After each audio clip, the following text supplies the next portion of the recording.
મંત્રી શ્રી હર્ષ સંઘવીની અધ્યક્ષતામાં ગાંધીનગર ખાતે રાજ્ય માર્ગ સલામતી પરિષદની બેઠક યોજાઈ ગઈ હતી। આ બેઠકમાં સ્ટેટ રોડ સેફટી કાઉન્સિલની ગત બેઠકની કાર્યનોંધને બહાલી તથા રાજ્યમાં તાજેતરમાં થયેલ ગંભીર માર્ગ અકસ્માતો અને તેના તપાસણી અહેવાલ મુદ્દે ચર્ચા થઈ હતી।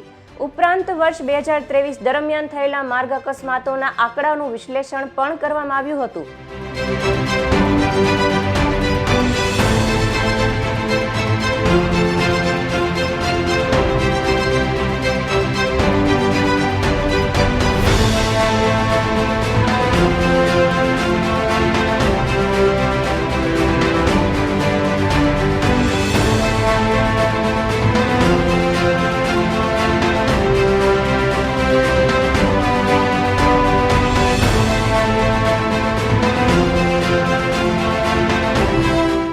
મંત્રીશ્રીના હસ્તે ગુજરાતમાં માર્ગ સલામતી તથા ટ્રાફિક નિયમ પાલનમાં જાગૃતિ લાવવા ઉત્કૃષ્ટ કામગીરી કરનારને વિવિધ કેટેગરીમાં Gujarat state road safety award 2023 એનાયત કરવામાં આવ્યા હતા।